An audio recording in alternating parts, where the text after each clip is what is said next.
Hi, I am so glad to be there with you today. I was so glad to get the invitation to share a story with you for your chapel hour. Hope you're all doing well. Now, I am going to share a story with you, but I have a few questions for you before I get started. Let me ask you to think about a few things. For example, how many of you, think about this and be honest, how many of you would stay in the house and not go outside to play while your parents were away, even though they told you to stay inside before they went away? You got that? How many of you would stay inside anyway while your parents were away, even though they told you not to go outside while they were away? Let me ask you another question.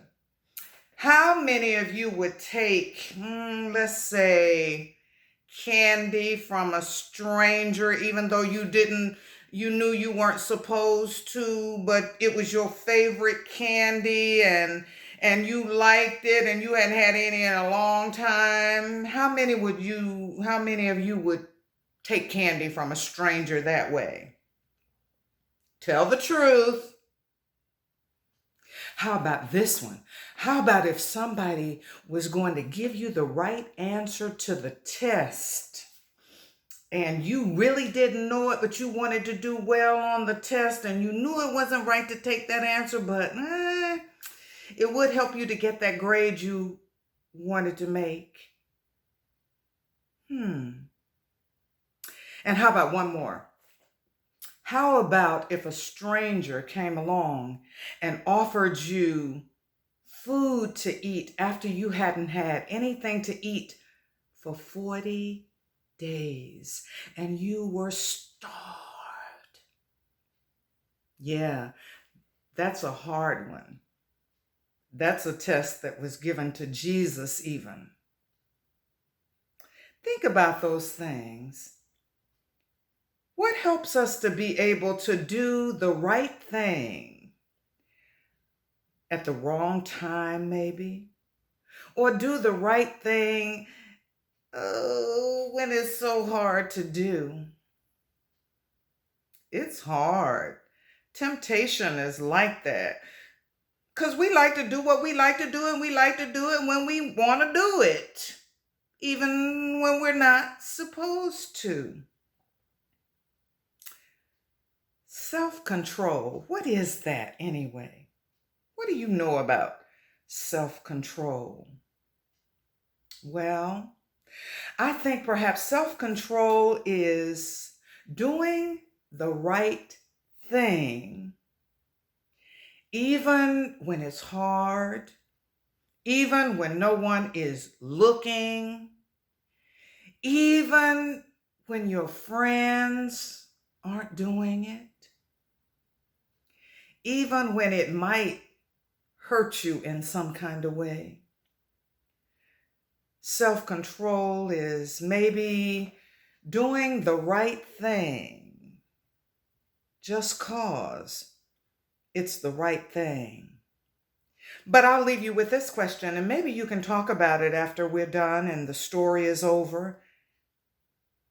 Self-control, where does it really come from? Does it come from the self or somewhere else? Here's a story, and I'm going to ask you to help me with this story, and I'm going to give you a cue that looks like this. And when I give you that cue, I want you to say with me, had, set, up. Let's try it. Had, set, up. Great. Now, this is a Bible story, and it comes from the book of Daniel, and it comes from chapter 3. And maybe you'll even want to talk about what it has to do with self-control. Now, this story is about three young men. They may have been teenagers, say, But they've been given a special job because of their strength and their intellect and their good looks. The king had put them in charge of the province of Babylon. Well, I guess maybe that's why he got so upset with them when they wouldn't do, just what he wanted them to. Here's the story. King Nebuchadnezzar made an image of gold that was 90 feet high and 9 feet wide and set it up on the plain of Dura in the province of Babylon. Then he summoned together all his satraps, prefects, governors, advisors, treasurers, judges, and other magistrates and provincial officials to come to the dedication of the image of gold that he, now here's where you join me, had set up. So all the satraps, prefects, governors, advisors, treasurers, judges, magistrates, and other provincial officials assembled before the image of gold that King Nebuchadnezzar had set up. And they stood before it.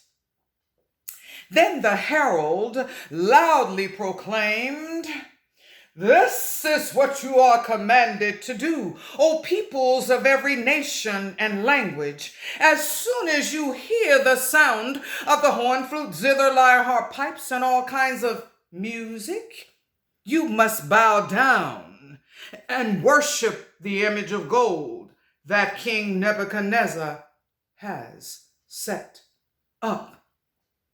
And whoever does not bow down and worship the image will immediately be thrown into the blazing furnace." So, as soon as they heard the sound of the horn, flute, zither, lyre, harp, pipes, and all kinds of music, all the people of every nation and language bowed down and worshiped the image of gold that King Nebuchadnezzar had set up. Now, about this time, some astrologers came forward to accuse the Hebrews.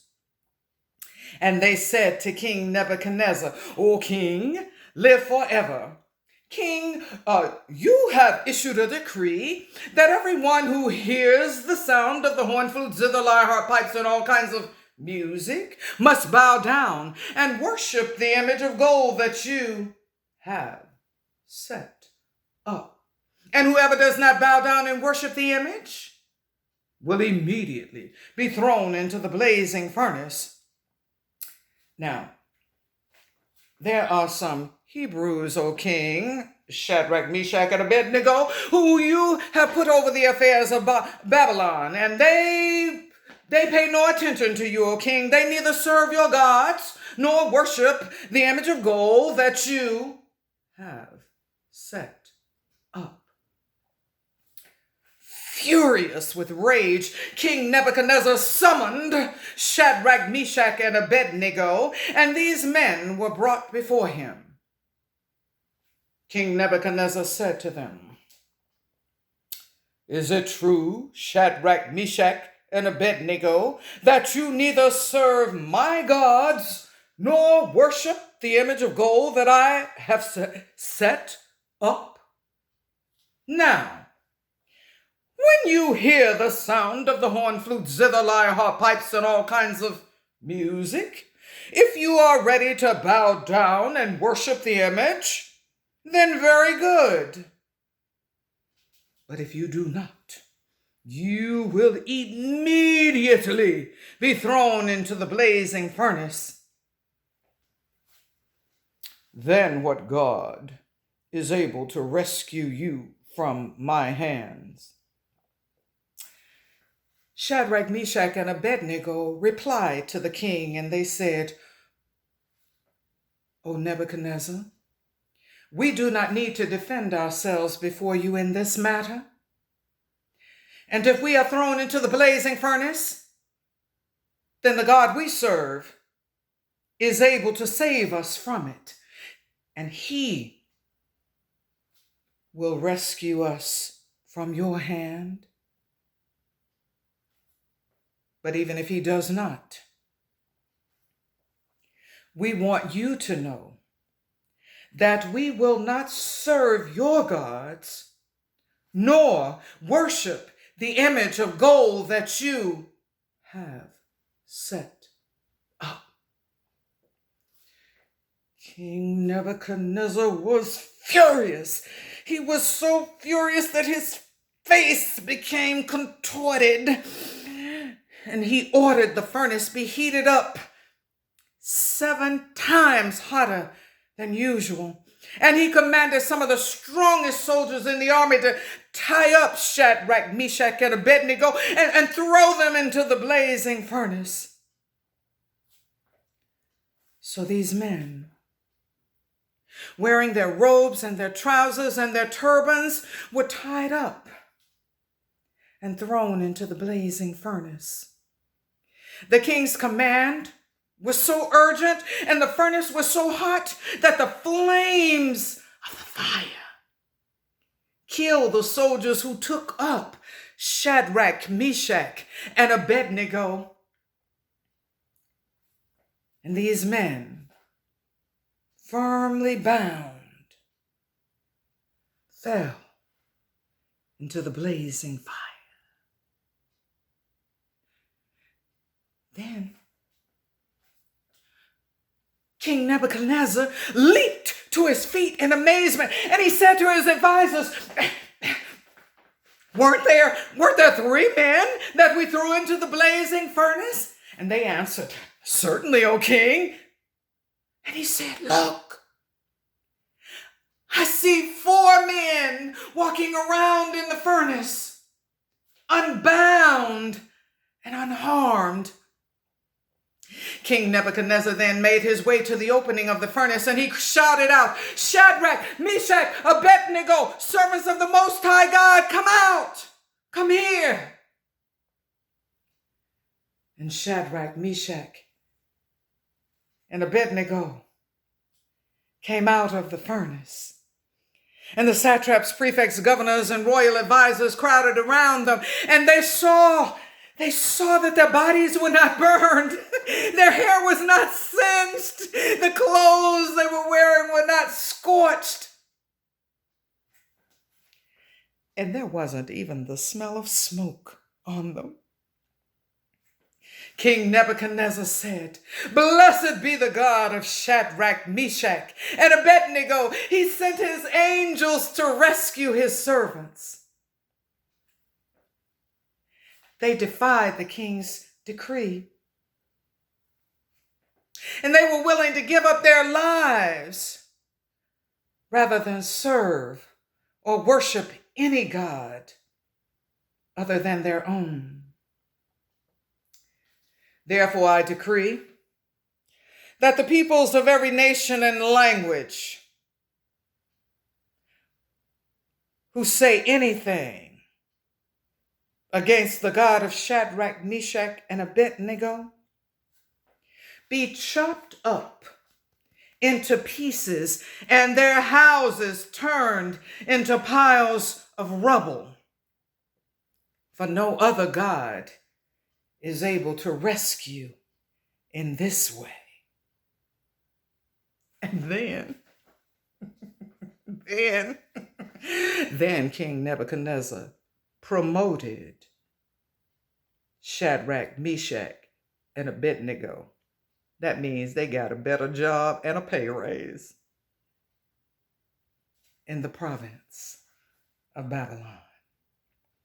This is the word of the Lord. Thanks be to God.